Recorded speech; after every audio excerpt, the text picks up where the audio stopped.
Bienvenidos a, bienvenidos a todos. Gracias por conectarse un sábado en la mañana, como dijo Víctor. Hoy tenemos una sesión de lujo porque tenemos a Ale Borea, que está en Berlín, tenemos a Víctor Krebs, que está en Eslovenia. No puedo pronunciar los nombres de la capital, ya Víctor la pronunciará. Y bueno, muy agradecidos. Esto forma parte del conjunto de coloquios que estamos llevando a cabo mensualmente desde la Red Latinoamericana de Posthumanismo, en una alianza entre la Pontificia Universidad Católica del Perú y la Universidad Católica Andrés Bello aquí en Venezuela. Hoy, pues, como les digo, continuamos con una sesión que nos tiene con expectativas, pues la hemos titulado Cuerpos Luminosos, el alma en la pantalla digital, y Cuerpos Nómades hacia una liberación de la escucha. Ambas son ponencias tanto de Ale como de Víctor, y entre ellos se dará un diálogo como nos tienen prometido, y bueno, veremos cómo hablamos del cuerpo y de esta liberación a través de la pantalla digital. Le damos las gracias a la universidad, al Centro de Estudios en Línea, a todas las personas que se conectaron, y bueno, me queda presentar a estos invitados de lujo. Voy a comenzar por Ale, por supuesto, que es de la Pontificia Universidad Católica del Perú, también miembro del grupo de investigación Hermes, dirigido por Víctor. Es licenciada en Filosofía por la Pontificia Universidad Católica del Perú, es instructora de yoga y solista musical en Lima y Berlín. Investiga filosofía del arte, la fenomenología y filosofía del cuerpo. Su ponencia se titula Cuerpos nómades hacia una liberación de la escucha. Y Víctor nos acompaña, ya Víctor es de la casa, pero hay que cumplir con la formalidad de presentarlo una vez más. Él es nuestro queridísimo coordinador de la Red Latinoamericana de Posthumanismo, compañero de todas estas discusiones. Siempre me gusta recordar que fue muchos años profesor de la Universidad Simón Bolívar aquí en Caracas. Actualmente es profesor de filosofía de la Pontificia Universidad Católica del Perú y coordinador del grupo Hermes. Es autor de Del alma y el arte, La recuperación del sentido, La imaginación pornográfica, y con Franco, The Human Virtuality and Digital Life, un libro reciente que entiendo que está en primeros lugares en Amazon, ¿sí? De venta. Eh, lo que es todo un éxito. De manera que lo que nos queda es darle las gracias una vez más a los que se conectaron, y bueno, según el orden que los ponentes escogieron, va a comenzar el profesor Víctor y luego conecta con la discusión Ale. Bienvenidos a todos. Víctor, quedamos en tus manos. Muchas gracias. Lore, quiero agregar simplemente o enfatizar lo que has dicho acerca de Ale, que Ale es música, es instructora de yoga, o sea, experta en el cuerpo, no solamente de manera práctica, sino de manera fenomenológica, o sea, intelectual. Fabuloso. Ya ha estado trabajando mucho el asunto del cuerpo y de los sentidos, así que yo estoy realmente anticipando la conversación con ella. El lugar donde estoy se llama Ljubljana. No me preguntes cómo se escribe porque eso es lo más difícil, pero es un sitio espectacular que les recomiendo a todos visitar. Y mis mejores años yo creo que han sido en Caracas, sin contar por supuesto los de la Católica, pero en Caracas tuve una época memorable que todavía pues guardo en el corazón, como es obvio, en nuestra colaboración permanente, ¿no? Quiero agradecer obviamente nuevamente a Lorena y a Humberto y a Noreida por el trabajo que hacen en la organización de estas sesiones, al Centro de Estudios en Línea de la UCAP, a la Red Latinoamericana de Posthumanismo, es decir, a todos los que nos acompañan en esa red y que tengo el honor de coordinar, y al CEF de la PUC, que también siempre nos ayuda y nos apoya en todo lo que hacemos. Yo he traído un texto que hubiese querido traer más bien como Ale, una presentación un poquito más fluida, pero ha sido imposible. Y es más, he tenido una lucha permanente por los últimos días con este texto que se ha rehusado a someterse. Así que será por lo menos una buena ocasión para discutir los temas que estoy queriendo presentar. La preocupación detrás de esto es una preocupación acerca de qué cosa pasa con la psique, con el alma humana, una vez que el cuerpo físico se extiende en el ámbito virtual. ¿no? Que es simplemente una forma de preguntar la misma pregunta de siempre: ¿cómo es que la virtualidad está transformando las vidas que estamos viviendo? Entonces, nada, espero que el texto sea comprensible, y si no, les pido, por favor, que vayan apuntando en el chat las cosas que se les ocurran, porque eso nos va a servir de material para empezar a discutir al final. El texto, entonces vuelvo a repetir, se llama Cuerpos Luminosos, el alma en la pantalla virtual. Promete más de lo que trae, pero por lo menos sugiere, ¿no?, lo que está detrás de la motivación del texto. Empiezo con este preludio. ¿Qué quiere decir? ¿Qué consecuencias tiene para nuestra conciencia colectiva, para nuestras relaciones con el mundo y con los demás, que el otro esté también, que tengamos que interactuar con él o ella también en un espacio virtual? Que podemos habitar el mundo en modalidades tan distintas que, sin embargo, juntas están constituyendo un mundo radicalmente nuevo y distinto del que hemos habitado jamás. Extendidos tecnológicamente, ya no solo como antes en nuestro pensamiento sobre el papel escrito, por ejemplo, o en nuestro movimiento por la rueda o por el avión, sino en el siglo XXI, ahora en nuestra propia presencia digitalizada en las pantallas en la forma de píxeles y rayos de luz. ¿Cómo considerar nuestra relación con el otro en tantos cuerpos luminosos? En tanto cuerpos luminosos. ¿Cómo asumir la nueva modulación de la realidad efectuada por la digitalidad en nuestro marco cotidiano? ¿Y cómo afecta o debe afectar nuestra forma de estar en el mundo y concebirlo? ¿Significa acaso la digitalización de las cosas una pérdida en la profundidad o autenticidad de nuestra relación? ¿Una distorsión, una disminución de realidad en la realidad? ¿O se trata más bien de un reajustamiento de lo que hemos de reconocer como nuestra realidad, extendida en una nueva dimensión? ¿Cómo es que afecta a nuestra concepción y actitud, y por lo tanto a nuestra interacción con el otro, esta nueva dimensión virtual? ¿Cómo orientarnos en un mundo en el que el otro ya no es solo cuerpo físico, sino además presencia virtual, cuerpo luminoso? Estas son algunas de las preguntas mal formuladas, pienso, aún, que motivan las reflexiones que siguen. También me parece oportuno observar, a forma de preludio todavía, que nuestra actitud en relación a la virtualidad oscila esquizofrénicamente. Por un lado, el escepticismo por la sensación de una pérdida en la transición digital, y la melancolía por la añoranza de lo que sea que se ha perdido. Nos hace resistirnos y rechazar los cambios que implica. Pensamos inmediatamente que lo virtual es menos que lo real, que es una mera copia, y que tomarlo como real es como aceptar gato por liebre. Pero ese escepticismo y melancolía son más bien sintomáticos de nuestra resistencia consuetudinaria al cambio que significa lo nuevo y lo desconocido, nuestro miedo a la pérdida y el desconocimiento constante de nuestros límites. En última instancia, es el síntoma de la negación de nuestra mortalidad. No hay nada más humano, como no se cansaba de repetir Stanley Cavell, que la negación de lo humano. Pero aunque desde una perspectiva la digitalidad puede activar la vulnerabilidad frente al cambio y la incertidumbre y justificar así nuestro escepticismo, también puede servirnos para imaginarnos formas en las que ésta puede más bien salvarnos del cambio y la incertidumbre, convirtiéndose más bien en una forma de protección contra la contingencia. Esa aspiración se encuentra, por ejemplo, en la ideología del transhumanismo, que afirma triunfalistamente la solución de ese supuesto problema que es la muerte en la tecnología y su promesa de inmortalidad. No por nada nos advierten los mitos de la ibris, la arrogancia que naturalmente surge del poder que nos da la tecnología. Pero la tecnología no es ni una amenaza que debemos eliminar, ni un bálsamo que nos puede salvar de nuestra limitación, sino ambas cosas al mismo tiempo. Parece que eso es un punto importante que tener en cuenta.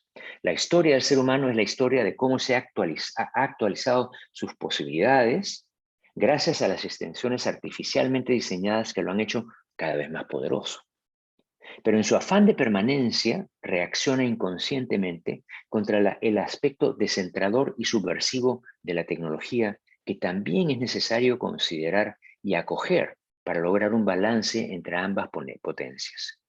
La tecnología nos ha servido frecuentemente tanto para abrir nuevas posibilidades como para intentar controlarlas, desconociendo en última instancia aquello que también, al subvertir nuestros esquemas usuales, nos muestran nuestra pertenencia a una indeterminación radical en cuanto al porvenir, que nunca depende de nosotros, no importa cuán exitosos seamos en crear la apariencia de estar en control. La tecnología ha servido frecuentemente para eclipsar la contundencia de esa verdad y conducirnos a formas de inconsciencia alimentadas por esperanzas utópicas que nos son muy naturales desde nuestra rebeldía contra los límites. Pienso que con la digitalidad, y aquí hay una diferencia o una cosa que es relevante para nosotros, la tecnología nos proporciona una nueva oportunidad para contemplar esa incertidumbre, haciendo posible un cambio de conciencia en el que podamos aprender a vivir con la mortalidad en lugar de negarla. Quiero empezar entonces hablando primero acerca de la tecnología como contexto, para luego empezar a trazar algunas líneas del camino para preguntar qué pasa, como lo dice el título, con el alma en la pantalla digital. Parte 1, tecnología.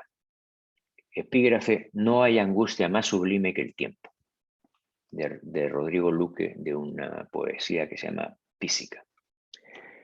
Primera parte de esta primera parte, la danza de Mnemosine y Proteo.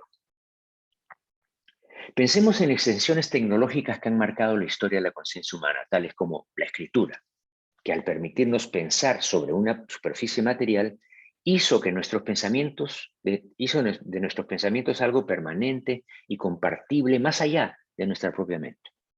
O como la fotografía, que hizo lo mismo para nuestra imaginación, congelando nuestra memoria en imágenes físicas disponibles para todos, públicos e indefinidamente.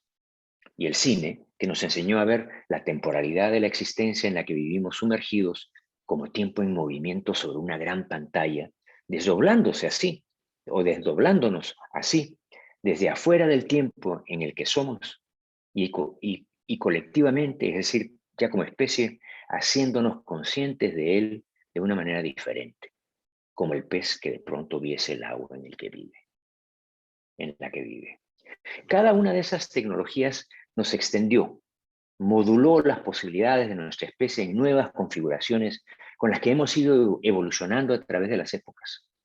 Ese ámbito de posibilidades que se abren ante la conciencia humana es la virtualidad.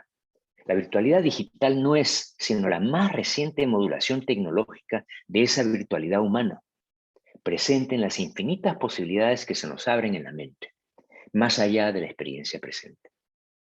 Con cada nueva tecnología, esas potencialidades de existencia se modulan diferentemente, subvirtiendo esquemas anteriores y transformando el mundo humano en nuevas actualizaciones de esa virtualidad.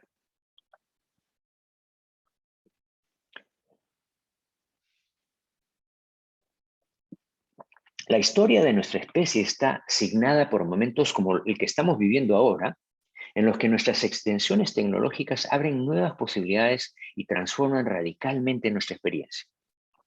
Esos momentos plantean los retos y eventualidades que definen nuestro ser futuro, la forma de nuestra evolución sobre el planeta. Con cada nueva tecnología, entonces, nuestro ser se ha ampliado, modulando nuestra interacción en el mundo de maneras siempre insospechadas, hibridizándonos y modificando nuestra comprensión del tiempo, del espacio y con ello de la propia identidad y la existencia del alma. Y de la existencia misma, perdón. No he dicho nada del alma aún. Podemos imaginar la dinámica que se lleva a cabo con la tecnología como una danza entre la memoria que detiene el tiempo preservándolo en palabras e imágenes por un lado, y por el otro, el flujo indetenible de apariencias que es nuestra existencia.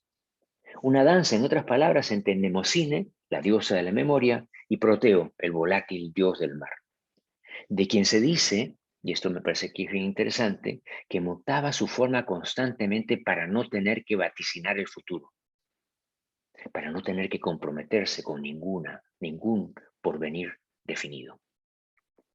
Cuando Platón, hablando de la escritura, advirtió que su invención podía bien extender nuestra capacidad de conocer, pero que acarreaba el peligro de reducirla a una mera acumulación de información, estaba hablando de la danza entre Mnemosine y Proteo, de su necesidad para que el remedio no se convierta en veneno. Debemos aprender a bailar entre nuestro impulso por controlar, poseer y homogeneizar la memoria y la irreductible mutabilidad de la experiencia temporal. Esa danza paradójica está al centro de toda tecnología. Yo diría al centro de la vida humana.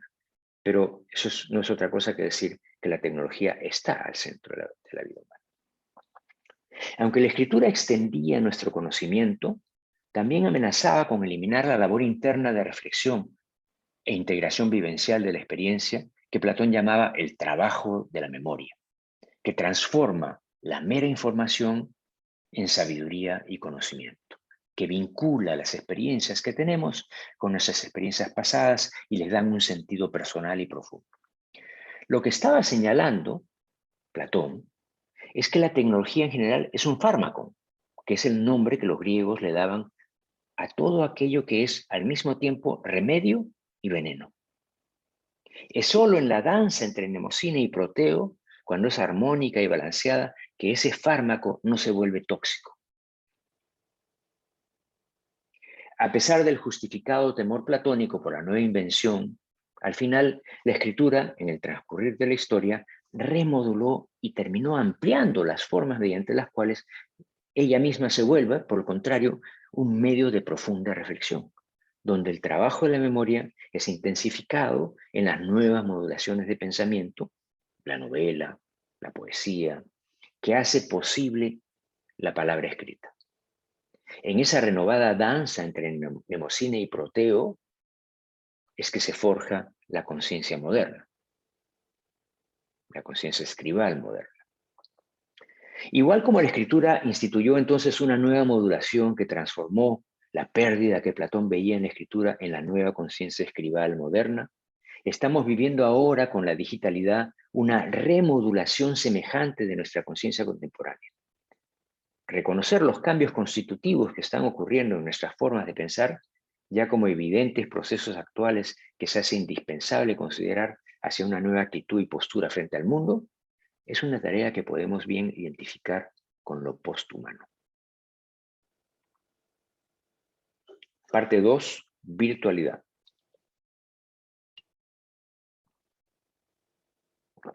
Subversiones.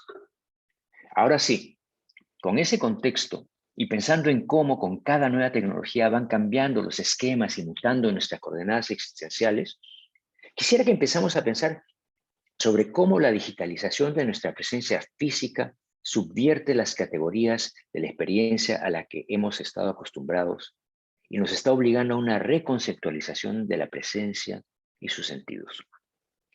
Nuestros cuerpos están extendidos ahora en las pantallas en la forma de píxeles y rayos de luz, como ya hemos dicho, convertidos todos en cuerpos luminosos. Alucinantes por la forma como subvierten nuestras nociones y expectativas de espacio y nuestra misma experiencia del tiempo. Por ejemplo, ahora podemos estamos interactuando de manera inmediata con otras personas sin estar ocupando el mismo lugar en el espacio-tiempo material. Es más, para nuestros cuerpos virtuales, en nuestro contacto y comunicación con el otro, las distancias físicas ya no existen. Podemos estar juntos en un espacio virtual mientras que seguimos simultáneamente ocupando otro espacio aparte, el espacio de mi cuerpo físico. La ubicuidad se ha hecho ahora posible. Podemos multiplicarnos topográficamente, estar presente. Yo, por ejemplo, aquí en este verano esloveno, ¿no? Ale en el verano de Berlín, pero al mismo tiempo con ustedes, al otro lado de la pantalla, en Caracas o Lima o en cualquier parte del mundo. Esto lo sabemos, pero no lo pensamos, no nos damos cuenta lo que eso quiere decir. En esa multiplicación topográfica no participamos en absoluto del mundo en el que el otro se encuentra físicamente, excepto quizás a través de las imágenes virtuales por las que se filtra mi mundo y el de ustedes, ¿no? Empírico a las pantallas y viceversa. El espacio virtual que compartimos es radicalmente otro e independiente de nuestros particulares espacios personales. Si es afectado de alguna manera, lo es solo oblicua y fragmentariamente. El espacio se ha extendido y nuestra experiencia lo comprueba constantemente. Vivimos ahora pisando la línea de diferencia entre lo virtual y lo físico, tanto ahí como aquí, pero también en ninguna parte. Nuestras palabras tienen que estirarse para poder expresar estas paradojas, estas nuevas modulaciones de la posibilidad humana que vivimos con la virtualidad digital. Y el tiempo, a su vez, es también subvertido. Si pensamos la temporalidad que cada uno de nosotros vive cotidianamente como procesos de tiempo discretos, llamémoslo así, podemos decir que con la virtualidad, por primera vez, podemos vivir más de un proceso de tiempo a la vez. En la pantalla compartimos con el otro un proceso de tiempo que constituimos juntos, paralelo al que estamos viviendo en el espacio empírico, cada uno independientemente. Vivimos divididos en un laberinto de tiempos borgianos, por así decirlo, que antes no habíamos podido sino imaginar y ahora vivimos y experimentamos constantemente. Todas estas nuevas experiencias quiebran la solidez de nuestros presupuestos y perspectivas tradicionales, amenazando los paradigmas que han regido nuestra experiencia hasta ahora y exigiéndonos otras formas de percepción y entendimiento. Es tal vez por eso, como una suerte de defensa refleja, que le damos una preeminencia incuestionada al tiempo-proceso empírico de cada uno, por sobre el tiempo-proceso virtual. En la comunicación presencial, las súbitas interrupciones y rupturas son generalmente inaceptables, y uno arriesga la ofensa o la mala interpretación al ignorar o contravenir las reglas implícitas de atención y de respeto mutuo en la presencia del otro. Y es algo que consideramos una aberración de lo virtual, la ruptura de esas reglas.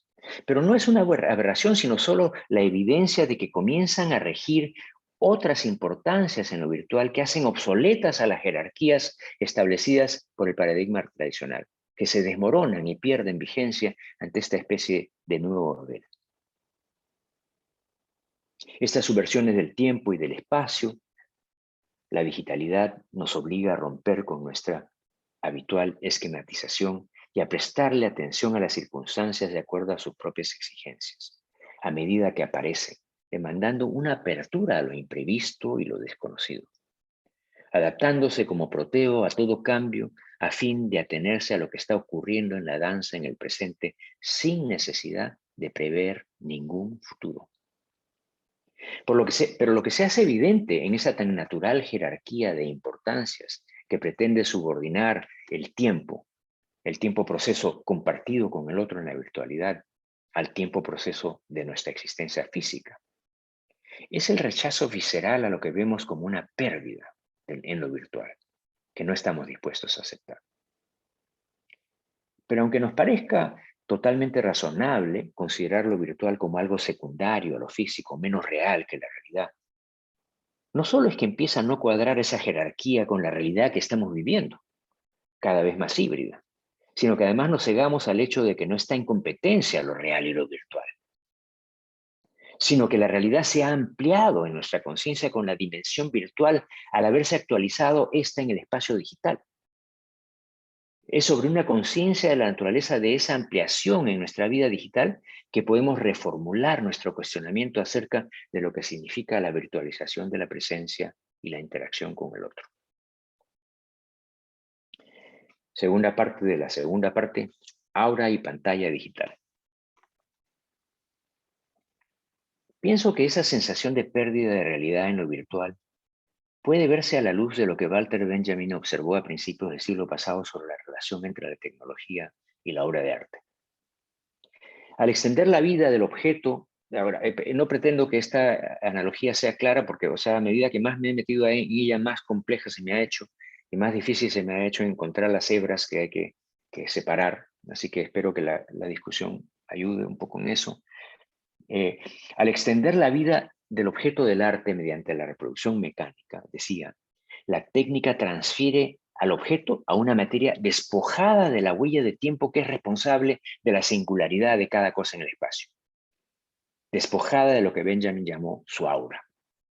La Mona Lisa, pintada sobre el lienzo que cuelga del Louvre, ahora un poco afectada, ¿no?, está preñada de una densidad material que ninguna reproducción de la obra, por más realista que sea, podrá jamás tener.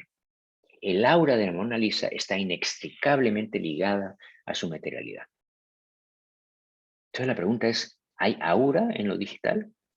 ¿Hay aura en el cuerpo digital? Y si es que la hay, ¿qué tipo de aura? ¿Cómo reconocerla? ¿Qué cosas es lo que requerimos para no sentir solamente la pérdida del aura de la que está hablando Benjamin.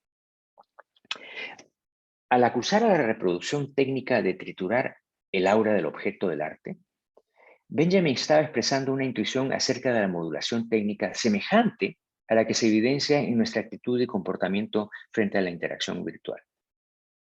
Ese achatamiento de la realidad supuestamente efectuado por la pantalla digital que nos hace darle a la realidad con la que interactuamos virtualmente menor peso que a la presencial, pareciera responder a la percepción de una reducción de lo que podríamos llamar densidad existencial en lo virtual, equivalente, entonces, a la trituración de la aura que ocurre para Benjamin en la obra de arte a causa de su reproducción técnica.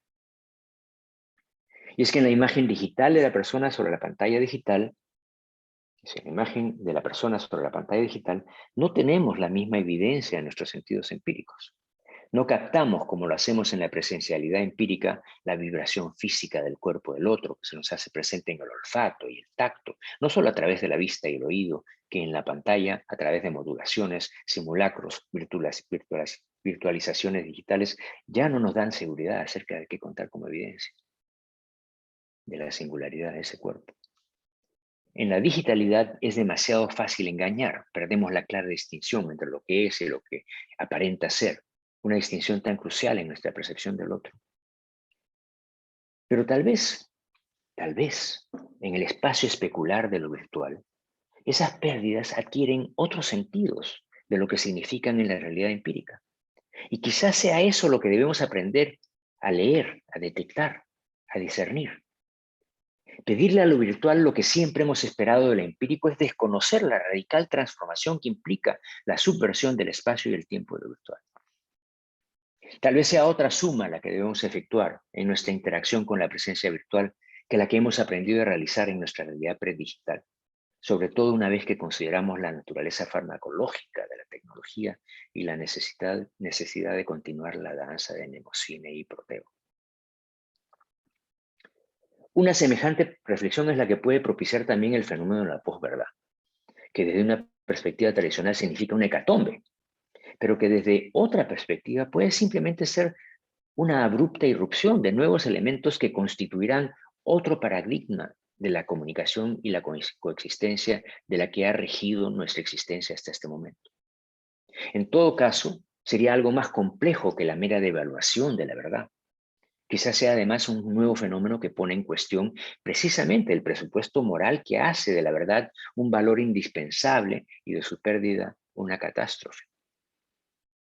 Hay consecuencias muy importantes acerca de esa posibilidad, ¿cierto? Pero bueno, entonces, coda, con lo que termino ya este breve ensayo. Hablando sobre una lectura que lo había impresionado, Emerson comentaba que en, cito, versos auténticos y no convencionales, el alma oye siempre una admonición, sea cual sea el asunto del que trata. El sentimiento que destilan tiene más valor que ningún pensamiento.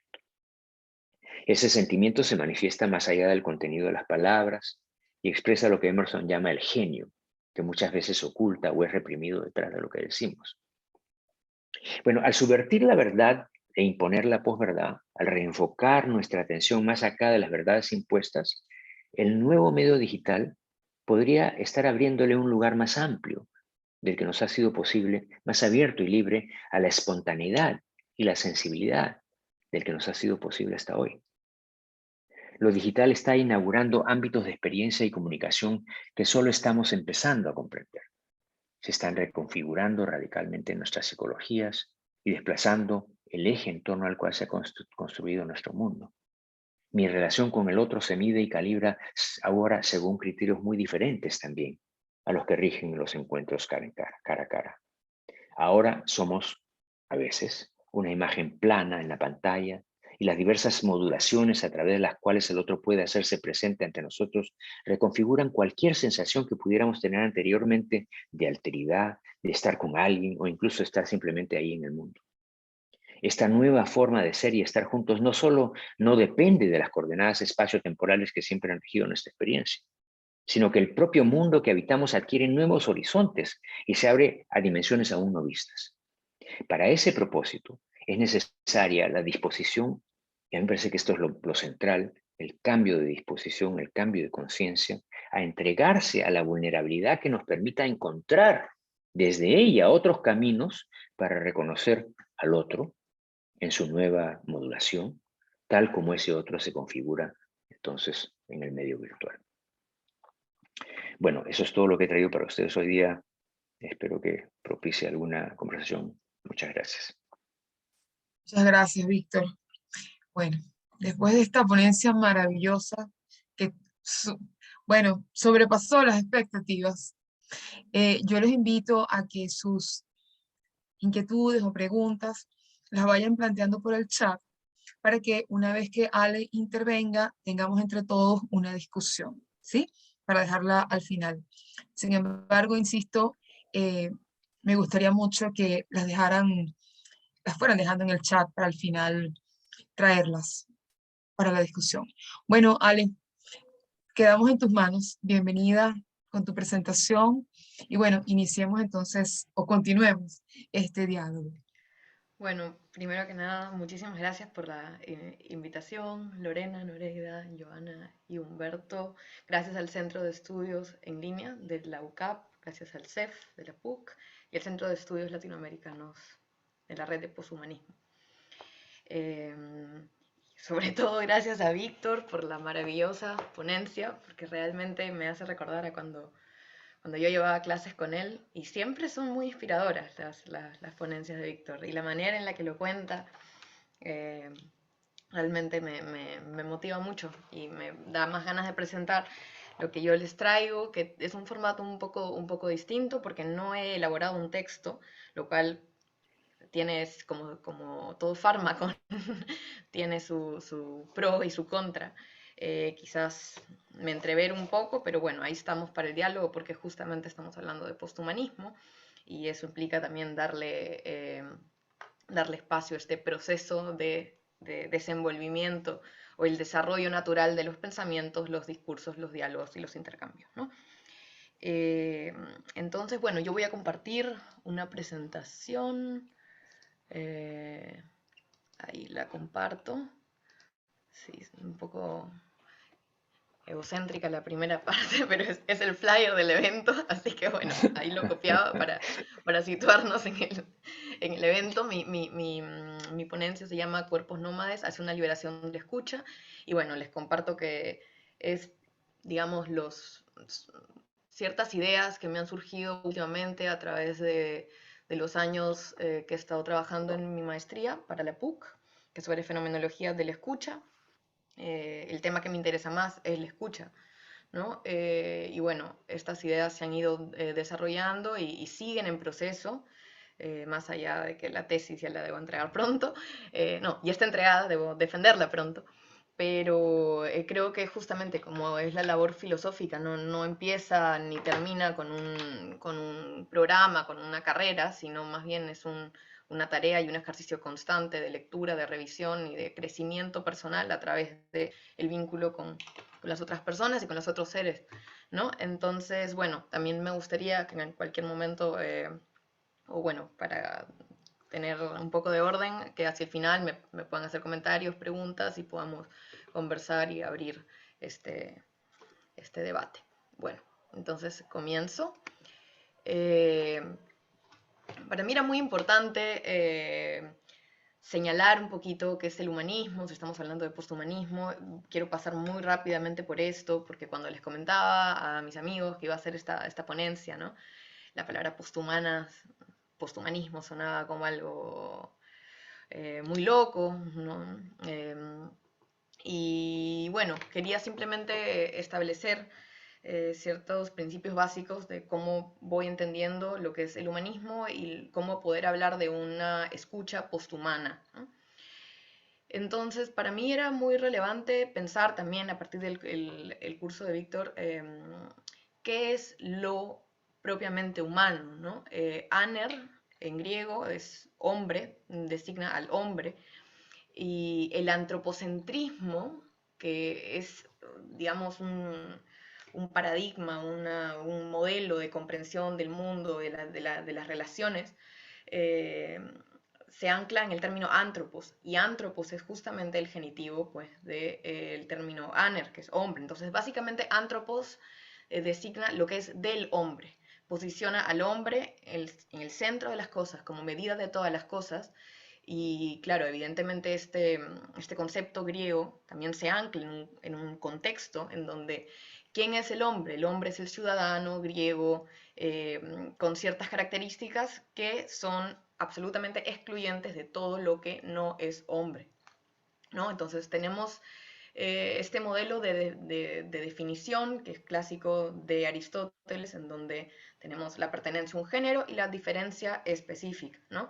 Entonces el hombre es un animal racional, es un zoón, es un animal, pero que posee razón, que posee logos, y por su capacidad de tener un lenguaje, de tener un logos propiamente, una medida, un raciocinio, una capacidad argumentativa, la posibilidad de comunicarse y ordenar y organizar el mundo según medida, esto es lo que le da un carácter especial que lo destaca sobre los meros animales, ¿no?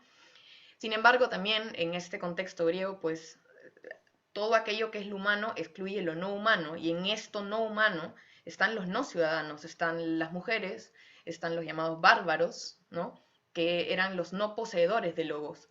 Es muy interesante de dónde viene también el término bárbaro, ¿no? Porque esa manera por la que los griegos designaban a quienes no hablaban griego se da a partir de una escucha onomatopéyica, por así decirlo, en donde ellos decían bar, bar, bar, bar, respecto de la escucha ordenada, griega, lógica, anclada en la forma del discurso, ¿no? De discusión, de la polis. Entonces ellos no participaban de ello. Los bárbaros, las mujeres no eran consideradas como eh, poseedoras de logos y capaces de discutir los asuntos de la polis, ¿no? Entonces, el logos, como ya había señalado Víctor también, el lenguaje es un fármaco. Y también desde el paradigma de McLuhan, el filósofo canadiense, es una extensión del cuerpo. La virtualidad no necesariamente la entendemos pues como lo virtual en el computador, sino que podemos entenderlo como una extensión del cuerpo, una elevación del cuerpo a una red simbólica que es la red del lenguaje, en donde expresamos nuestros deseos, nuestras ideas y lo insertamos, digamos, en esa red que además es compartida, es intersubjetiva, por la cual nos podemos comprender todos, dado que tenemos una forma de vida común en ciertas comunidades de sentido y juegos de lenguaje, ¿no? Wittgenstein. Entonces, básicamente los poseedores de logos, los humanos, los hombres en realidad, son quienes pueden captar, distinguir, determinar, mentar, nombrar, predicar, juzgar, básicamente manipular, por así decirlo, las cosas a través de la palabra y el discurso, a partir de la inserción en la red simbólica del lenguaje, ¿no? Pero lo que nos interesa acá no es tanto el qué se dice ni cómo se dice, sino más bien la estructura del decir, que implica una exclusión, ¿no? Tanto así como la estructura diacrítica del lenguaje, con Saussure, siempre el decir que algo es algo excluye todo aquello que no es ese algo, ¿no? Entonces, ahí voy pasando. El hombre se construye a partir de lo que no es hombre, se da por exclusión. Acá tengo una cita que me gustó mucho de Paul Preciado, que va un poquito de la mano de esto que quiero señalar, que el hombre se afirma en tanto niega lo que éste no es, ¿no? Preciado dice, el humano, human, se define ante todo como un animal que utiliza instrumentos por oposición a los primates y a las mujeres. Continúa Preciado que el lenguaje es una técnica alrededor de la cual se estructuran las especies, lo humano, lo no humano, el género, masculino, femenino, la raza, blanco-negro, y la cultura avanzada primitiva. Cierro cita. Entonces, es esta manera de conceptualizar la realidad a partir de pares duales, ¿no? Para poder entenderla de una mejor manera y de situarse valorativamente como algo superior respecto de lo otro, de lo que no es lo humano, ¿no? Y acá, volviendo también al tema de la Grecia antigua, me interesaba el ejemplo que señalaba Jacques Rancière en el desacuerdo, porque le da un peso estético y político a esta distinción o a esta estructura, digamos, de quienes tienen voz y quienes no, ¿no? Él señala que en la Grecia antigua justamente quienes tenían voz eran los ciudadanos, quienes eran los poseedores de logos, mientras que quienes no eran considerados ciudadanos eran meros ruidos, foné, ¿no? Hay que darnos cuenta de toda la implicancia que tiene esto, porque estas personas son animalizadas, incluso los animales mismos. ¿Por qué hablar de animalización, no? Hay una jerarquización el orden de ser, que siempre está hecho a medida del hombre, ¿no? Y hay un silenciamiento de todo lo que es otro, de todo lo que es extraño, de todo lo que no es captable respecto de este paradigma, y se reduce a lo irracional. Entonces, estos, digamos, son los pilares, como yo he entendido, del humanismo. Eh, y me preguntaba yo, o esta investigación surge por la pregunta de cómo entender esto que señala Rancière en el campo de quienes tienen voz, quienes no tienen voz, más allá del discurso en sí mismo, cómo entenderlo a partir de el sonido, de lo audible, de lo inaudible, qué es el silencio, qué es el ruido, ¿no? Entonces, esta partición del campo de lo sensible que Rancière apuntaba, ¿no? Como algunos eran escuchados, otros no, como algunas cosas eran vistas, otras no, por una especie de partición, de una grilla o una matriz que designa qué cosas tienen lugar, qué cosas van a ser percibidas y qué cosas no, cómo se da en el terreno de la escucha, ¿no? Entonces, hay una relación político-estética en el campo de la escucha, en el campo de lo audible, me gusta decirlo, que no es arbitraria, sino que implica unas maneras comunes de dar sentido, unas formas de vida comunes, que se convierten en habitualidades, que se van sedimentando y que modelan nuestras formas de ser al mundo, tanto heredadas como proyectadas hacia las experiencias futuras, y que se anclan constantemente y se transforman en el presente, ¿no? Entonces, eso es lo que más o menos voy hilando con la propuesta fenomenológica que se ancla en el cuerpo como un cuerpo orientado al mundo, ¿no? A mí me interesa mucho la filosofía merleau-pontiana, Maurice Merleau-Ponty, y él siempre hace hincapié en este intercambio perceptivo que se da entre el cuerpo, que está ya en el mundo, pero que se orienta al mundo, porque el cuerpo responde a la solicitación del mundo para devolverle un sentido y continuamente estar transformando los sentidos dados y creando sentidos nuevos a partir de esta, digamos, creatividad, este estilo humano que se da en la configuración continua de sentidos, ¿no? Voy a pasar. Entonces, un momentito, vamos a ordenarla así, ¿no? Y sí, bueno, entonces lo que me interesaba era justamente hacernos la pregunta por los sentidos, y especialmente la escucha, desde una especie de análisis de una biopolítica de los sentidos.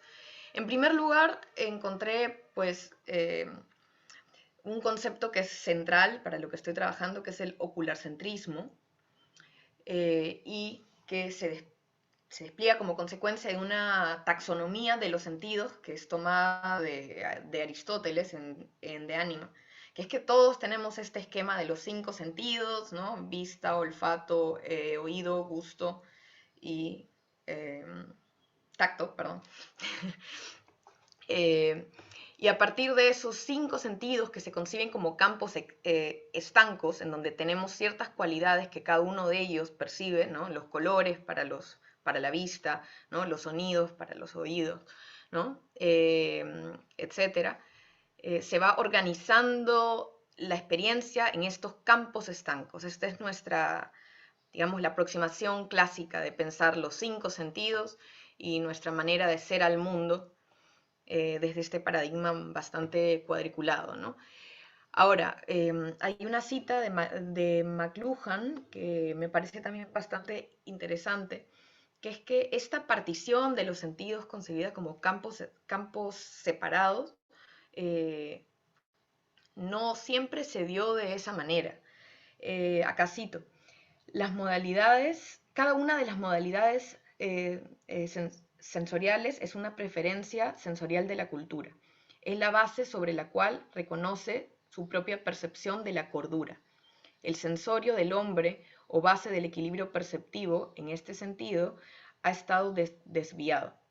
En cualquier medio cultural surgen problemas cuando un solo sentido está sometido a una andanada de energía y recibe más estímulo que los demás. Para el hombre occidental moderno, ese sería el área visual, ¿no? Entonces, creo que evidentemente vivimos en un mundo audiovisual, diría yo más visual que audio, bueno, eso también puede ser bastante debatible, pero el ocularcentrismo que McLuhan diagnostica y que también Walter Ong y que también Luz Irigaray destacan, es algo que permea mucho la cultura en la que estamos y nuestras maneras de orientarnos al mundo. No es casual que tengamos muy claro, ¿no? Qué palabras o los nombres, por ejemplo, de los colores, ¿no? Y que podamos identificar claramente las formas, mientras que quizás nos faltan palabras para describir los olores, ¿no? O hace poco estaba pensando que qué interesante sería, por ejemplo, mandar un olor por WhatsApp, ¿no? Mandarle a un amigo un olor que estás percibiendo por ese momento por WhatsApp, mientras que sí, puedes grabar tu voz, puedes grabar foto, video, ¿no? Entonces, creo que es interesante darnos cuenta de qué implica este centramiento en la visión y por qué hay tanto privilegio hacia la visión, ¿no? Aristóteles mismo decía que este privilegio se da por que la visión nos permite captar mayor diferencias, ¿no? Más diferencias y determinar mejor la realidad en cierto sentido. Pero Hans Jonas, muchos años después, evidentemente, nos habla de la nobleza de la visión en un ensayo que plantea que la visión predomina sobre los otros sentidos por unas ciertas cualidades atribuidas a la capacidad de ver, que es la simultaneidad de la imagen, la neutralización dinámica y la distancia espacial. Acá sí me gustaría apelar al texto para señalar un poquito de qué van estas 3 características que creo que se asocian mucho con el paradigma humanista, con los deseos y los anhelos del paradigma humanista. Entonces, la visión nos permite, 1, captar desde una perspectiva única diversos elementos que coexisten en un campo visual de forma simultánea. Esta es la simultaneidad de la imagen. En un abrir y cerrar de ojos captamos un montón de cosas que están pasando, como una foto, como un cuadro, que capta todo. Hay un concepto alemán, claro, Augenblick, ¿no? Siempre. En el momento presente es como un instante que capta todo, un estado de cosas. 2, permanecer inafectados por el objeto que se ofrece como una imagen neutral y que no compromete una relación con el sujeto que lo observa. Hay una neutralización. Cuando uno observa algo, es una cuestión un poco voyeurística, por así decirlo, porque uno observa al objeto, pero no se ve observado por el objeto necesariamente, mientras que en el tacto, cuando uno toca, también está siendo tocado por aquello que toca, ¿no? Y lo tercero, nos permite mantener una distancia adecuada que permite observar con claridad las proporciones y profundidades de los objetos, conociéndolos de antemano y proyectándose hacia el horizonte, manteniendo una distancia espacial que incorpora también el espacio intermedio que me separa de la cosa, me permite anticipar y generar una especie de horizonte, ¿no? Entonces, en consecuencia, cito a Jonas, La simultaneidad de la presentación nos proporciona la noción de presencia duradera, el contraste entre el cambio y lo inmutable, entre el tiempo y la eternidad, punto. La neutralización dinámica nos proporciona la forma como distinta de la materia, la esencia como distinta de la existencia, y la diferencia entre teoría y praxis. La distancia, finalmente, nos proporciona la noción de infinitud. Entonces, estos tres elementos, estas tres cualidades, se proponen como correlatos o como cualidades nobles de la visión, pero son afines también a los principios que el antropocentrismo anhela, ¿no? Son similares a lo que sería una visión de Dios sobre el mundo, en desmedro de sus supuestos contrarios, que serían la ausencia, por ejemplo, la existencia concreta, corpórea, el poder ser afectado, la temporalidad, la mortalidad, todo aquello que Víctor también estaba señalando, ¿no? Propias del ser mundano. Ahora, la pregunta que surge a partir de esto ¿es solo esto, estas cualidades son solo de la visión? Porque vivimos en un mundo audiovisual. El discurso también me permite estas cosas, la escritura también me permite estas cosas de cierta manera. Entonces, esa era un poco la pregunta que yo tenía, y acá voy a la siguiente parte. Bueno, hice un pequeño esquema, ¿no? En donde aquí, en este sentido, se comprendería la escucha como una captación de distintos tipos de estímulos sonoros, en donde uno privilegia siempre el discurso y la música respecto de un ruido de fondo. Y el silencio sería ausencia de sonido. Quiero volver a esto en un ratito, pero quería llegar a este siguiente punto, que es básicamente el señalar que las tres cualidades de la visión que habíamos visto, uno las puede también identificar, por ejemplo, en el discurso, en esta pretensión de tener, digamos, definiciones claras, tener juicios, poder predicar de las cosas para escapar a la experiencia concreta, corporal, temporal, que se da en el constante estar en el mundo, ¿no? Entonces, me parece que sí, desde el discurso, sí se puede entender que hay un afán que va de la mano con estos principios del humanismo, pero la escucha trasciende el discurso. Yo creo que se ha dado una domesticación de lo sonoro, de la escucha, que ha, digamos, privilegiado dos tipos de escucha respecto de otros tipos de escucha. Y estos dos tipos de escucha dividen el campo de lo audible, volviendo a lo de Rancière, ¿no?, en dos grandes parcelas. En sonidos con sentido, que tienen digamos, una propuesta de información, que te proveen información del mundo, que son semánticos, que son significativos, que los podemos ver en su caso más concreto como un discurso elaborado, ¿no? O las mismas palabras, los nombres de las cosas, o los gestos también, gestos que tienen un cierto sentido compartido, ¿no? O ciertos significados simbólicos, que por ejemplo el escuchar la sirena de una ambulancia. O, por otro gran lado, sonidos que son rescatados por su valor estético, que son sonidos agradables al oído, como la música, ¿no?, por ejemplo, o los sonidos de los pajaritos, que nosotros los entendemos como cantos porque son nuestras maneras de insertarlo en estas parcelas, ¿no?, de darles un sentido, digamos, coherente a partir de nuestras expectativas y nuestra experiencia del mundo.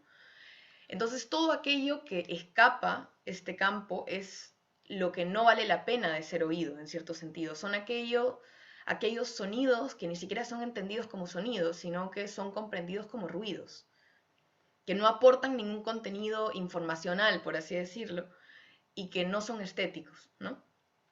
Y esto es lo que yo digo, que son sonidos que vienen de los márgenes, que no han sido domesticados, ¿no? Entonces,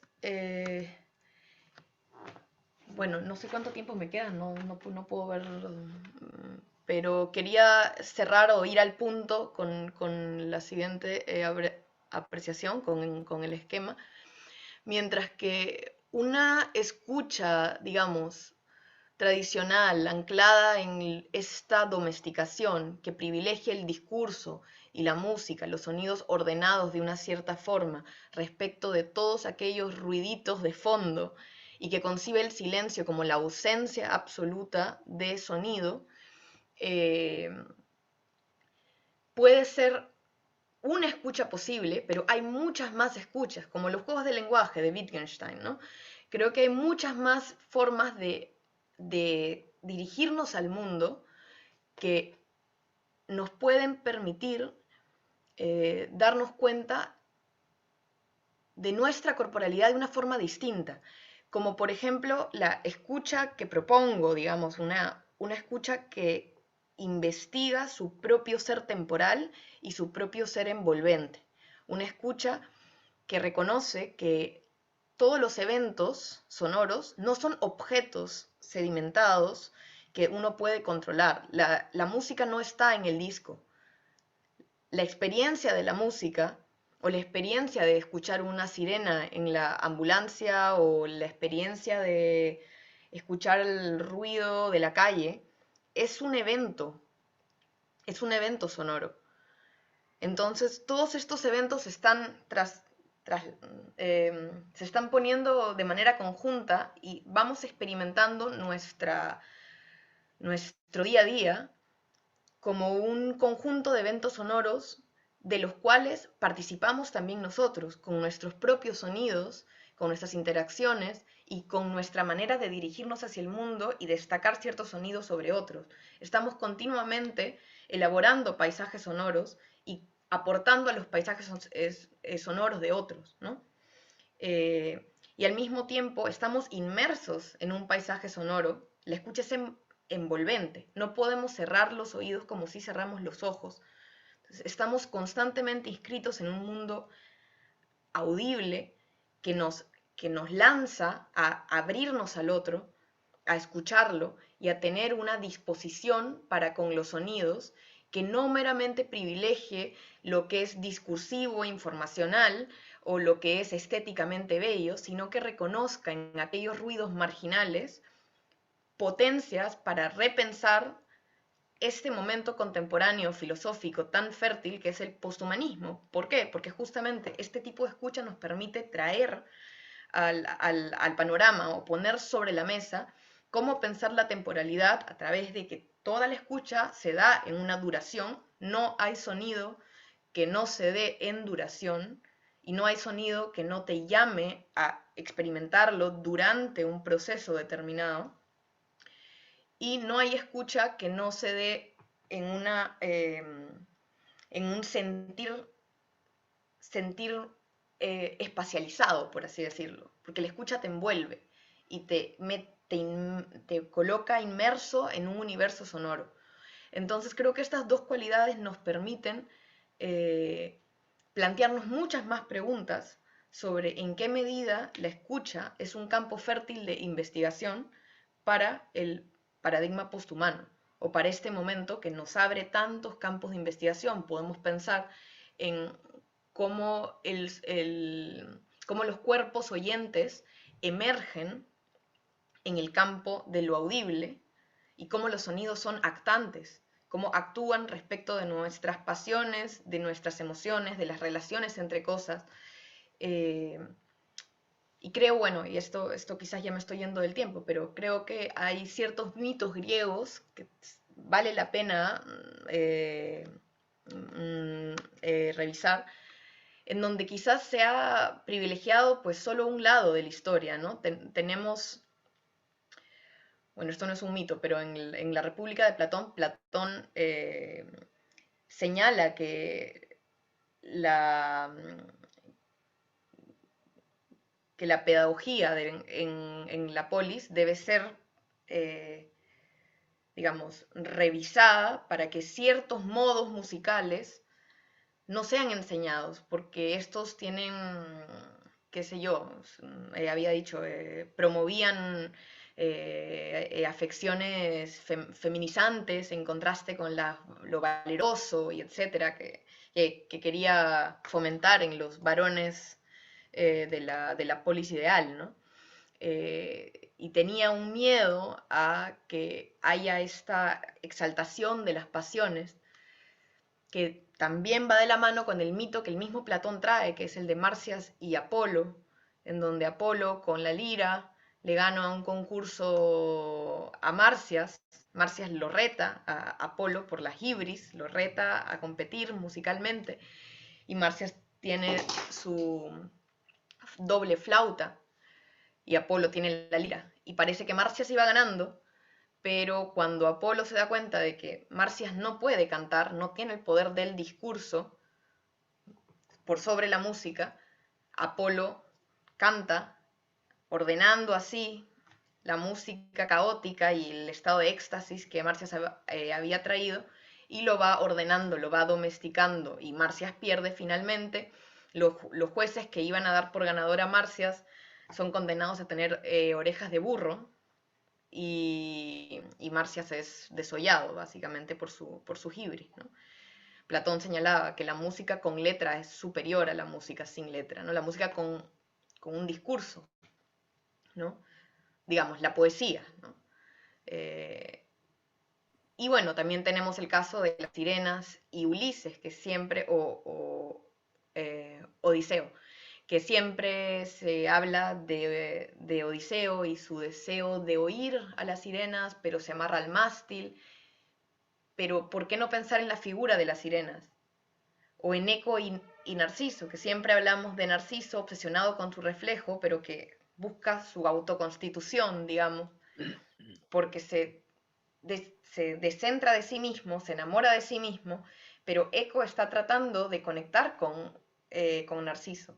Y ella está condenada a ser mera repetición o reverberación del discurso de otro, ¿no? Entonces es una figura que está justamente planteándonos muchas ideas sobre lo que podría ser un análisis de la escucha y de las formas alternativas de escucha o formas no domesticadas de la escucha, que siento que podemos indagar y que nos puede dar pie a entender, digamos, epistemologías nuevas o epistemologías al menos más abiertas desde la escucha, pero que no se anclen necesariamente en esta estructura de discurso y de música, sino que exploren, por ejemplo, las dimensiones del arte sonoro, de las nuevas tecnologías de audio que hay, de cómo ahora en la gran mayoría de galerías y de museos tiene que haber sonido, ¿no?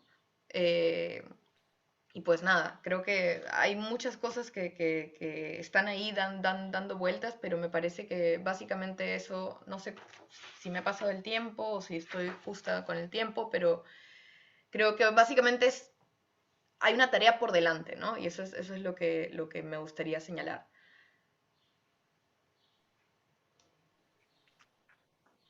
Bien, muchas gracias, Ale, por tu presentación.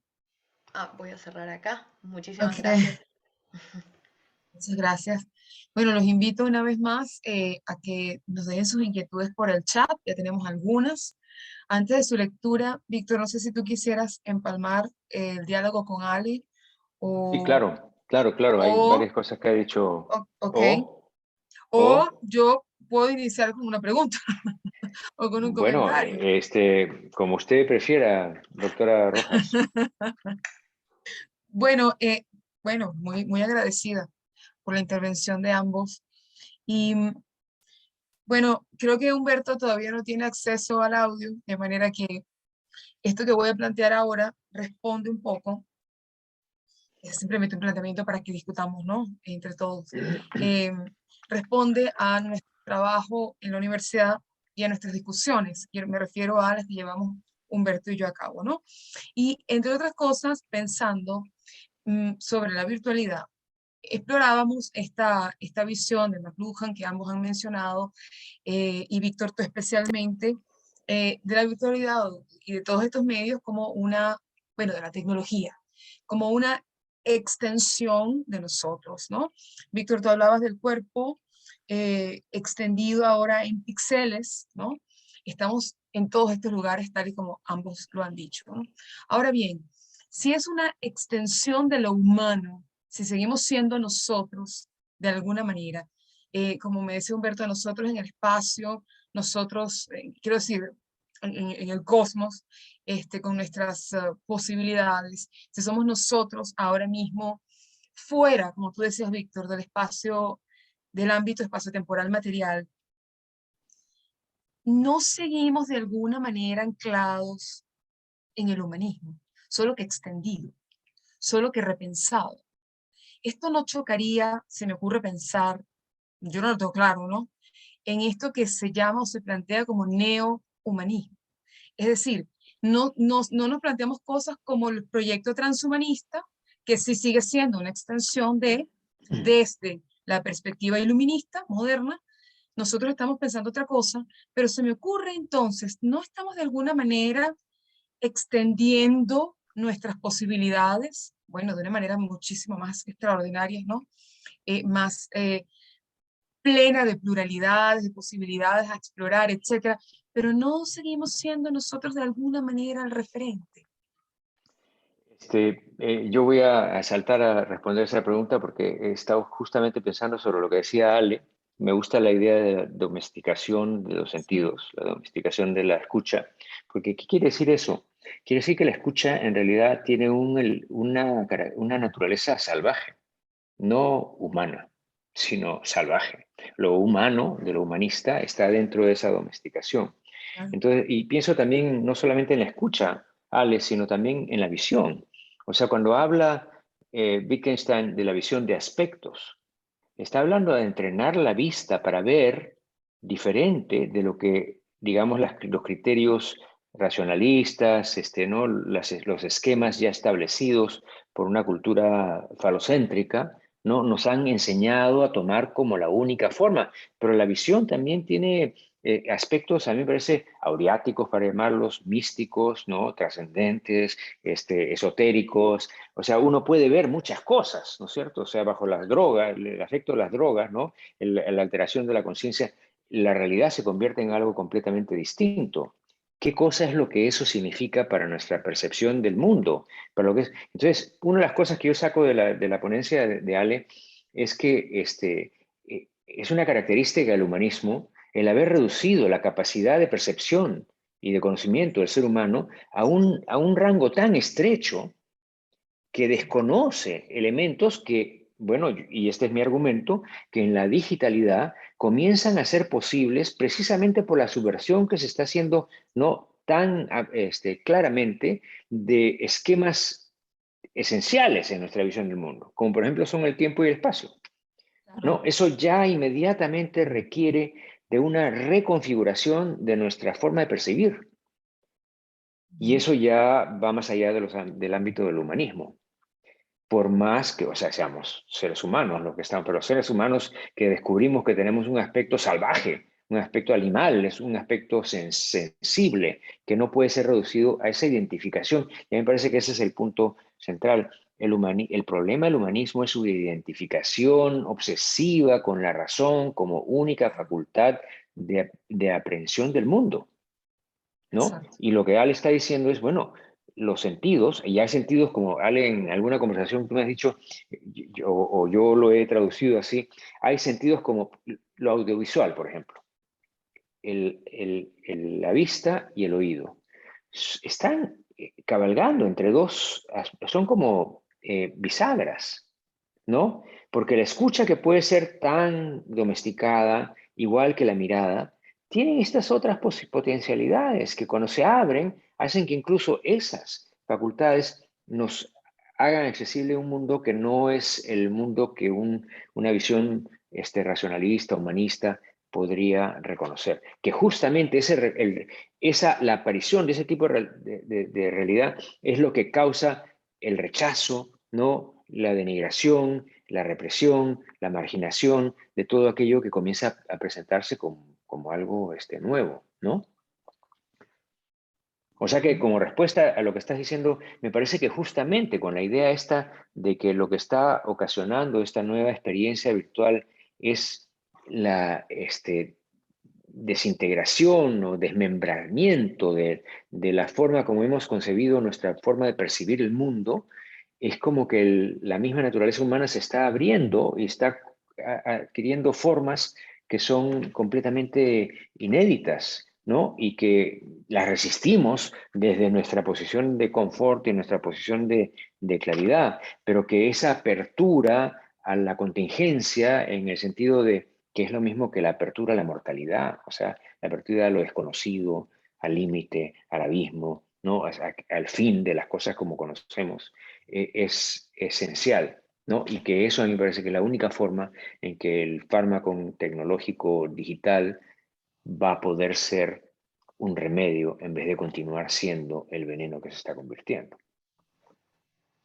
Sí, yo pienso que la virtualidad, como señalaba Víctor, como una extensión de la corporalidad, es algo que extiende la corporalidad y revierte nuevamente en la corporalidad porque nos permite, a partir de esa, digamos, esa especie de elevación a lo virtual, sea a través de el lenguaje que nos permite salir de sí, o a través de la pantalla, o a través de, qué sé yo, distintas tecnologías, al plantearse un afuera, nos permite volver adentro y renovar o transformar nuestras maneras de percibir, porque lo estamos tematizando. Entonces nos enfrentamos con eso y podemos tematizarlo y transformar nuestras formas de percibir, ¿no?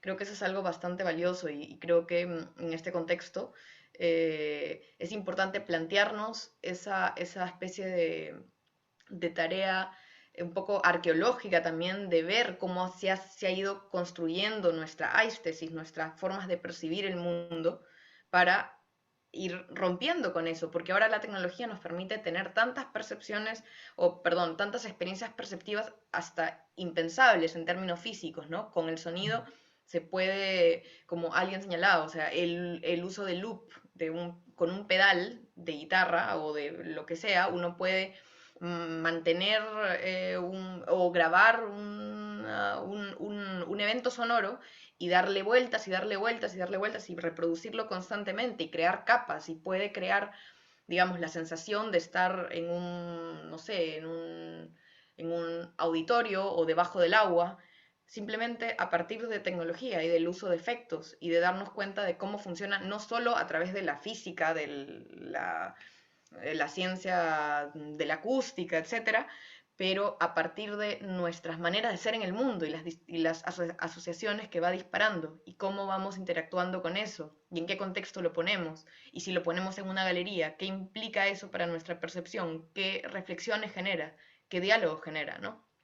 Creo que hay una tarea que se está dando en las artes sonoras, ¿no? En lo llamado arte sonoro, que busca escapar de la categoría clásica que es la música, que suele ser más agradable, pues que se pasa por la radio, a el arte sonoro como algo que, digamos, plantea muchas interrogantes y se da como resultado de una investigación de las propias formas de escuchar, que no le interesa tanto el contenido mismo, claro que sí, es interesante, es importante, pero que va un poco más allá, quizás, ¿no? Bien. Bueno, voy a leer por acá algo que tenemos en los comentarios que tenemos en el chat. Francisco Rodríguez nos dice, la virtualidad nos ofrece otra capa a nuestra experiencia vivencial, pero ¿cómo podemos armonizarla con nuestra vida física inmediata? Con nuestro tiempo limitado, tenemos que jerarquizar nuestras posibles experiencias. ¿Puede ofrecernos el entorno digital una vida más satisfactoria? De ser así, no corremos el riesgo de volvernos socialmente disfuncionales fuera de ese entorno virtual. Víctor Ale. Bueno, es una pregunta muy interesante y muy compleja también, ¿no? O sea, a ver, la virtualidad nos ofrece otra capa de nuestra experiencia vivencial, pero ¿cómo podemos armonizarla con nuestra vida física inmediata? Bueno, es que justamente ese es el reto, ¿no? O sea, cómo, dadas las circunstancias en las que estamos encontrándonos con esa tarea de armonizarla, cómo es que vamos a nosotros poder manejar esa conjunción, esa hibridación, ¿no es cierto? La primera reacción, que es la que he estado criticando yo, es la de decir, no, eso es secundario, ¿no? Pero secundario en función de qué, porque a mí me parece que todo es relativo. Hay momentos en que nuestra interacción virtual puede ser más importante que cualquier cosa que está Claro. pasando en la vida real. Pero tal vez de fondo lo que es más problemático es comenzar es seguir pensando en lo virtual y lo real como si fuesen alternativas opuestas, polos. Y más bien lo que tenemos que pensar es cómo podemos vivir una vida en la que esa integración sea lo más fluida posible, ¿no? En la que comencemos a aprender, es como aprender, sí, es como que tenemos que aprender a caminar y navegar dependiendo de dónde nos encontramos, ¿no? Y cómo hacer eso? Bueno, no hay una solución general, no hay una fórmula, es simplemente estar atento a qué cosa es lo que te exige cada una. Y eso quiere decir comenzar a activar formas de escucha, formas de visión que no son las usuales, ¿no? Y estar abierto a valorizaciones que son incluso contrarias aparentemente a aquellas que hemos, ¿no? Sacralizado en nuestra cultura. Eso a mí me parece que es lo más difícil, ¿no? O sea, que estamos sin darnos cuenta inconscientemente, comprometidos con ciertas formas de ver y de juzgar que nos impiden ver las nuevas puertas que están abriendo para otro tipo de interacción. Ahora, yo siempre que estoy hablando de esto, pienso, bueno, si me preguntan qué otro tipo de interacción, pues no sé. O sea, uno comienza a trabajar a través de intuiciones, ¿no es cierto? Son intuiciones que uno tiene. O sea, aquí hay algo que se está abriendo, no sé exactamente qué.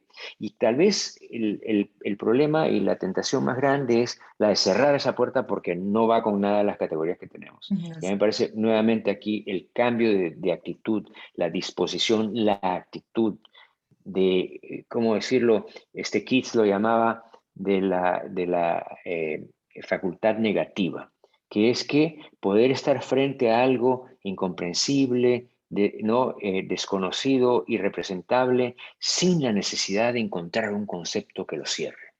Dejarse ser con eso, y eso es dejar que las cosas se den. A mí me parece que eso es una actitud budista, pues, ¿no? Pero es una actitud, a mí me parece que nos coloca frente al mundo de una manera contrahumanista, ¿no? O sea, el humanismo es prepotente y poseedor, y esta es más bien un retirarse para ver qué cosa es lo que lo demás te puede mostrar para tú desarrollar algo en ti que es mayor que aquello que ya conoces, ¿no? Maravilloso. Fran Tovar nos dice, las mediaciones sociales en el multiverso de la virtualidad-digitalidad plantea retos y desafíos en el contexto de los estudios de las clasificaciones simbólicas que se han interesado por el cuerpo. Implica la elaboración de nuevos modelos conceptuales, representacionales.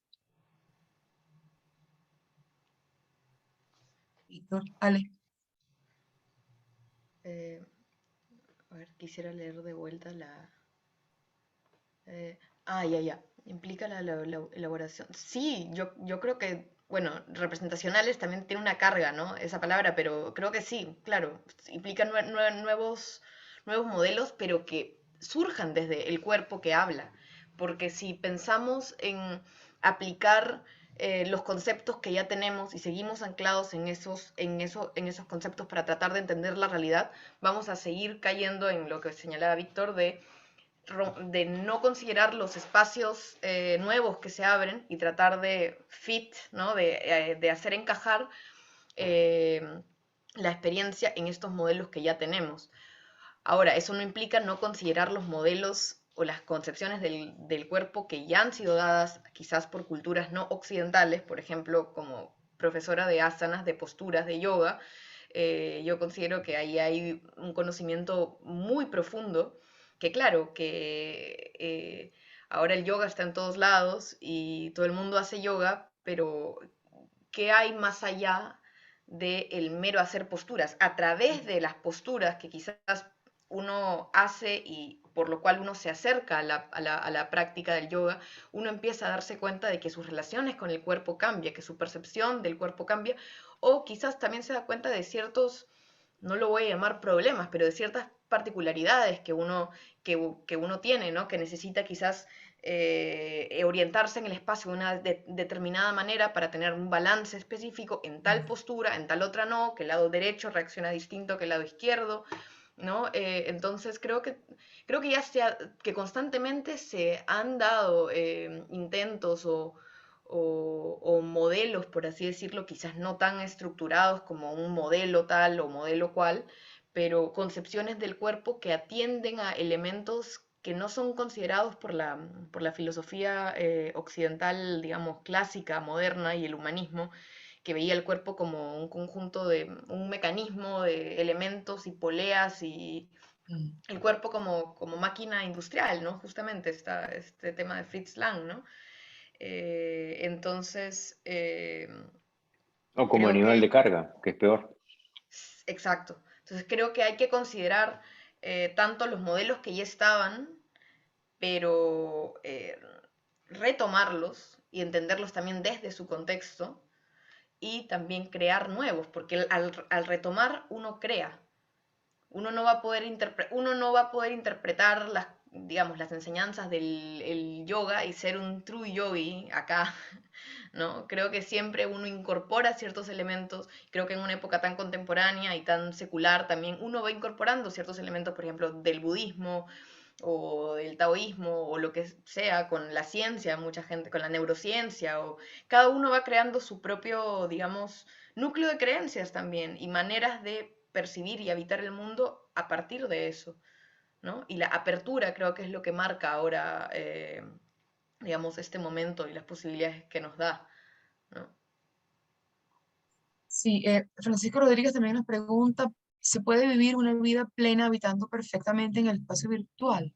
Creo que esto es Preferencialmente, preferencialmente en el espacio virtual. Creo que tú, Víctor, señalabas algo con relación a la integración, ¿no? claro, claro. Tan- Que no es uno o lo otro.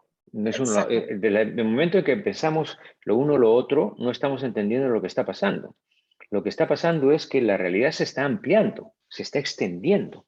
Y esa realidad ya no es real, como decíamos, versus virtual. Es una realidad híbrida. Y ese es el reto.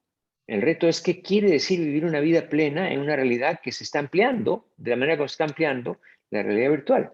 Entonces, pensar que uno o el otro, o sea, ambos extremos son falsos, son perjudiciales, ¿no? La polarización nos hace ciegos a la naturaleza paradójica de la tecnología, que no es otra cosa que la naturaleza paradójica del ser humano.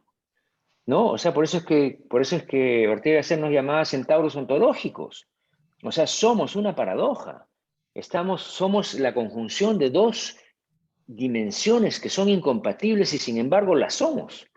La vida está llena de contradicciones y pretendemos nosotros vivir una vida sin contradicciones. Esa es la negación de lo humano, de lo que hablaba Caber. No, entonces, yo creo que esa pregunta más bien tiene que repensarse para preguntar más bien no si es que una puede vivir una vida plena preferencialmente en el espacio virtual o en el espacio real, sino qué cosa quiere decir vivir una vida plena ahora en esta nueva realidad híbrida de espacio virtual y espacio real. Eso sería, a mí me parece, la forma como darle la vuelta a esa pregunta, ¿no? Sí, aquí nos preguntan, repensar el concepto de hábitus de Bourdieu en el contexto de la digitalidad virtualidad. No conozco el concepto de hábitus de Bourdieu, lo La siento verdad es que mucho. no lo tengo claro, sí, creo Yo que tampoco. Sería bueno elaborarlo. Excelentes los temas tratados, muy oportunos para la reflexión. Estoy de acuerdo. Yo también.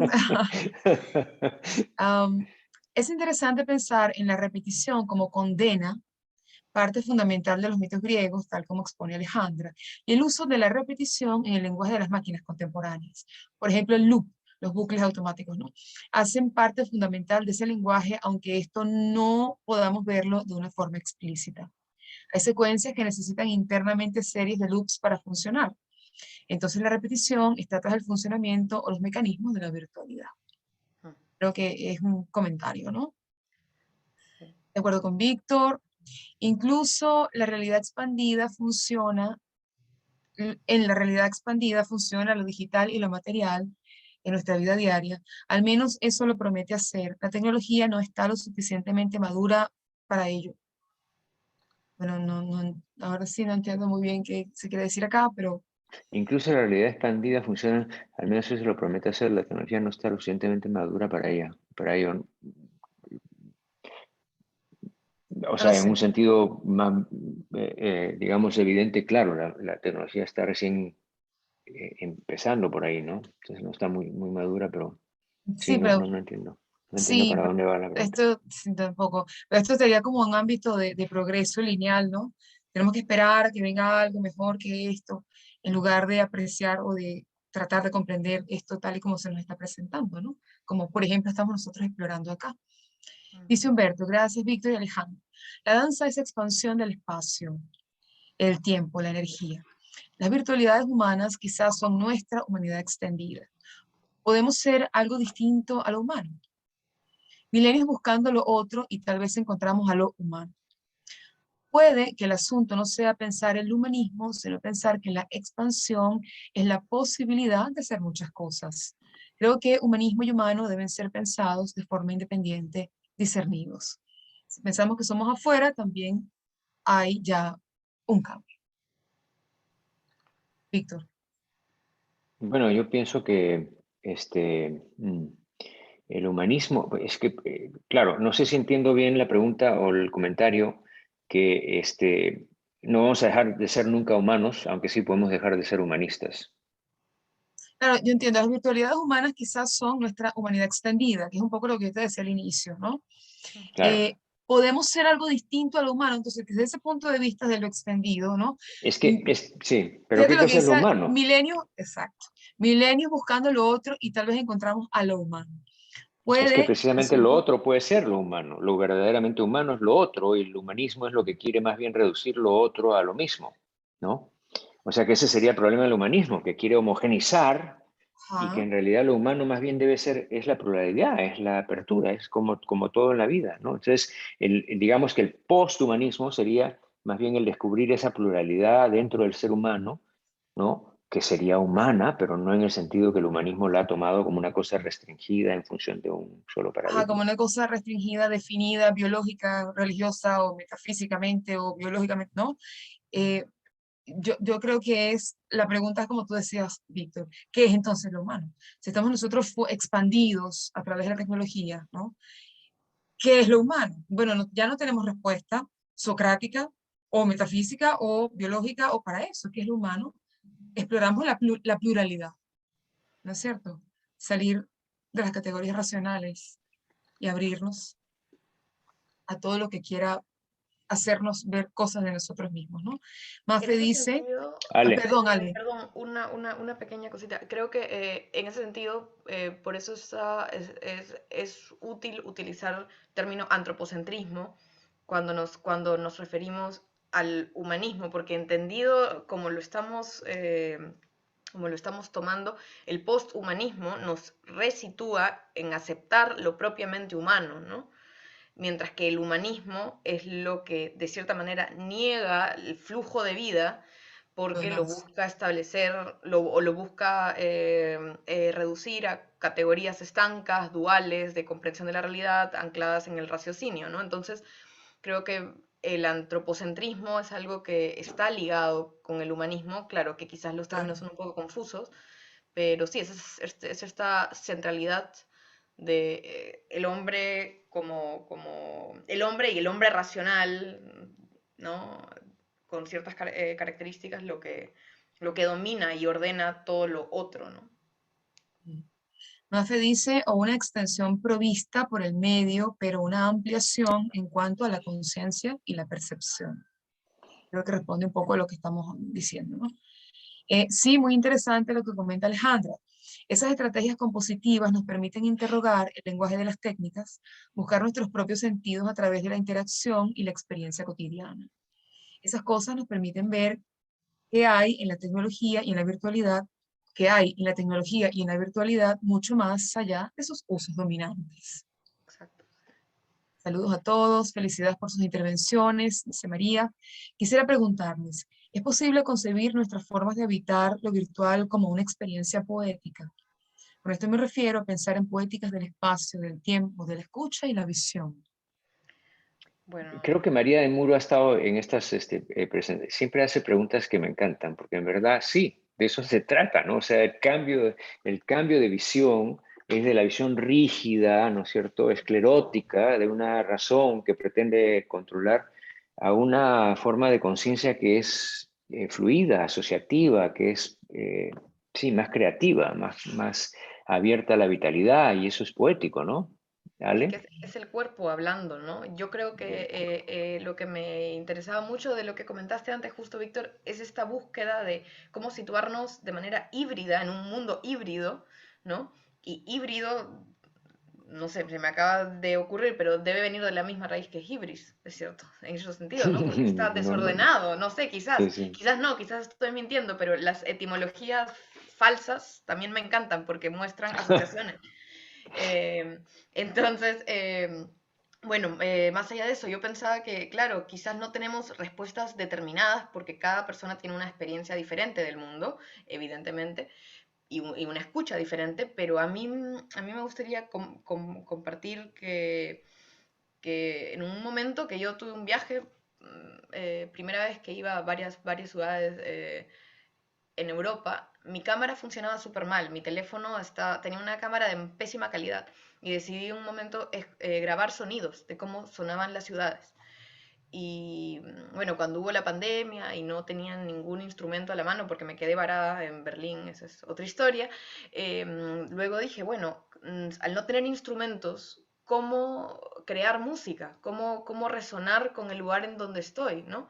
Y fue a partir de grabaciones de campo, que esa es una práctica bastante común ahora en ciertos grupos nichos, eh, que, digamos, todo lo que era ruido, todo lo que era dejado de lado, se destaca como algo que no necesariamente es significativo en términos de información, pero que te plantean una resonancia con el medio que es única e irrepetible, porque cada grabación es distinta. Entonces, claro, también hay una cuestión paradójica, porque hay un impulso pigmaliónico al querer captar el momento por el sonido, pero al mismo tiempo este tipo de grabaciones sonoras y las consecuencias que parten de eso, porque finalmente eso puede ser material para creaciones sonoras, como fue mi caso, o como es el caso de muchos artistas sonoros, como va retroalimentando y va inspirando a seguir habitando el mundo poéticamente y quizás a percibir ciertas cositas que no habíamos percibido. ¿No? Tengo una amiga que me dijo la vez pasada, cuando escuché tus cosas, luego estaba en el metro y escuché las ratas del metro. Y en vez de asustarme, dije, no, ese sonido está raro, nunca lo he escuchado antes, lo voy a grabar. Y cuando me dijo eso, yo dije, he logrado algo. Me sentí como contenta por haberla contagiado con esas ganas de grabar sonidos interesantes, porque quizás estamos tan orientados a la cotidianidad, al hacer, al ir al trabajo y la rutina, que dejamos de atender a estos espacios marginales, no domesticados, no solo de la escucha, sino de la sensorialidad y el cuerpo, ¿no? Bueno, aquí hay una pregunta. ¿Y el cuerpo no es un modo de existencia del espacio? Perdón, ¿el cuerpo qué? No ¿No es es un un modo de modo de existencia del espacio. existencia del espacio? Bueno, sí, claro que sí. Claro. Pero ¿cuál es el punchline? Supongo O sea, que el el cuerpo. vínculo, supongo que el vínculo entonces con la extensión hacia lo virtual, ¿no? Donde también estamos Claro, ocupando. pero es que ahí está, ese es el punto central, que la virtualidad, el cuerpo en la virtualidad es el cuerpo físico de alguna manera transformado. No son cosas independientes. Por eso mismo es, o sea, pensar, ahí está ese falso y esto, no, eso falso que está ahí, supuestamente falso, está conectado a un cuerpo de verdad y está siendo modulado de maneras distintas, que escoge o no escoge la persona agente, que escoge o no escoge el algoritmo que está, o sea, hay tantos elementos que están funcionando, poder, poder apreciar esa realidad que tú tienes ahí, esa extensión del otro ahí, implica prestarle atención a todos esos elementos que constituyen esa nueva realidad o esa nueva versión de la realidad que tú conoces, ¿no? Tanto tú como agente, como la otra persona como oyente o como audiencia. Entonces es como que se establece un nuevo foro de Ujú. interacción que no es ni físico ni virtual, pero que está conectado con ambos y que requiere de una escucha muy diferente, la escucha una visión muy diferente. Entonces comienza todo a ser subvertido y transformado. Eso a mí me parece, ese es el Babel al que me refería. De repente estamos en medio de Babel, ¿qué hacemos en medio de Babel? ¿No? ¿Cuál es la forma de interactuar? Primero, a mí me parece saber que la tecnología es farmacológica, o sea, que tiene tanto un lado de remedio como un lado de veneno, y que, de lo que depende que no se convierta en veneno es que sepas manejar ese contraste, esa paradoja, que sepas entrar en la danza de Mnemosine y Proteo, Y ¿no? Proteo. Bueno, aquí Gustavo Lafontaine nos deja una pregunta en Questions and Answers. Leo. No sé si ustedes la pueden ver, pero leo. Escucho esto, dice Gustavo, y pienso en la física teórica, especialmente en el tiempo. Si pensásemos en nosotros como seres destruidos en el tiempo, tendríamos que pensarnos como una suerte de gusano extendido en una infinidad de momentos a la vez. Esa imagen en sí misma es la domesticación de lo temporal en lo visual. De allí me hago dos preguntas. Uno, en lo digital, una ruta para aportar a las especificaciones de nuestro aparato, perdón, es lo digital una ruta para aportar a las especificaciones de nuestro aparato sensorial. En la construcción de estos espacios de infinita posibilidad, podemos expandir nuestra percepción para ver en 4 dimensiones, escuchar en subondas. Entiendo, pues, que nuestro cuerpo no termina en lo biológico, la piel no como frontera, sino como horizonte. En segundo lugar, bueno, anoten, ¿no? Lo que dije ahorita que es largo. En segundo lugar, las ciencias de la percepción presumen que ninguna percepción es un sentido aislado. Por ejemplo, el eco del sonido nos permite estimar distancias. ¿No sería parte del proyecto posthumano hibridizar los sentidos? Romper esos esquemas de diferenciación de los sentidos como si fuesen unidades discretas de captar el mundo. Exacto, Sí. bueno, Que sí, sí, sí, Sí, sí, absolutamente. por realmente. supuesto. Muy bien puesto. Todo lo que ha dicho me ha parecido muy interesante y correcto. Yo, por lo menos, que estoy de acuerdo con eso, sí. Hay que pensarlo así. Sí, Sí, Sí, yo creo Ale que también. esa taxonomía que, digamos, heredamos, ¿no? Donde los sentidos son estos campos determinados, como campos estancos, con cada uno sus objetos, ¿no?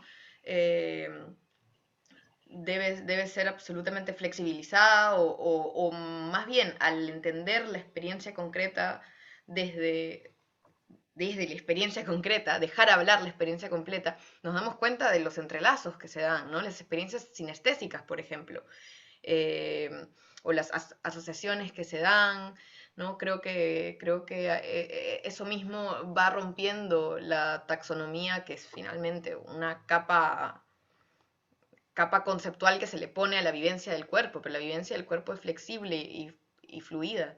Y respecto de lo primero, sí, estoy absolutamente de acuerdo, y eso es lo que me maravilla y me interesa, porque creo que nos abre un campo de estudio bastante grande y que no es tanto, y acá meto una cosita que quizás se me escapó en la ponencia, que si bien las vanguardias musicales del siglo XX dieron un paso grande a abrir el campo del escucha y romper con la tonalidad, por ejemplo, y explorar las potencialidades de la el tape recorder, ¿no? De la cinta magnética y cortar y pegar y hacer collage o de hacer ruido con los intonarumori de Luigi Russolo, un futurista de inicios de siglo, o John Cage, que escuchaba los ruidos del ambiente y les daba ese espacio para que se desplieguen. Creo que estos músicos dieron pasos para una apertura de la escucha. Sin embargo, también hay que ver desde dónde vienen, ¿no? Porque creo que cargan, como todo personaje bisagra en la historia, cargan elementos del pasado y siguen presuponiendo una especie de subjetividad que que se enfrenta a los sonidos, ¿no? Y bueno, hay todo un tema para desarrollar, pero creo que ahora con más tecnología, con más investigación, tomándolos a ellos como ejemplo y incluyendo voces que no solamente vengan desde hombres blancos, europeos y norteamericanos, se pueden entender más tipos de escucha que dialoguen con esos tipos de escucha que han sido predominantes y ver cómo interactúan y qué relaciones nuevas se dan, ¿no? Humberto dice, de ahí mi pregunta conectando con el comentario anterior. ¿Hay que seguir discutiendo con el humanismo o pensamos lo humano en las condiciones del presente? ¿Qué es lo humano? Esa es la gran pregunta, no se puede descartar. Víctor, Ale.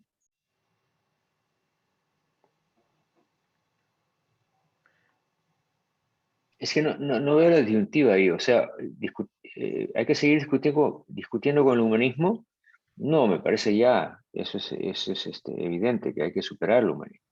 Entonces, discutir con el humanismo.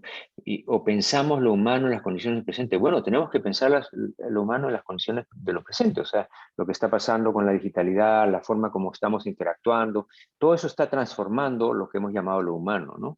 A mí me parece que el problema es pensar que lo humano es algo que tenemos que salvar, ¿no? Una especie de esencia. Lo humano es una palabra que está en cuestionamiento porque no nos ha servido bajo ¿no? La guía del humanismo. Si podemos separar lo humano del humanismo, entonces tenemos una palabra que está abierta a modificaciones nuevas, ¿no? Igual que la escucha, igual que la visión, o sea, una vez que las liberamos de su domesticación, pues están abiertas para una reconstitución, redefinición. Entonces, ¿qué es lo humano? Esa es la gran pregunta que no se puede descartar, claro, ¿no?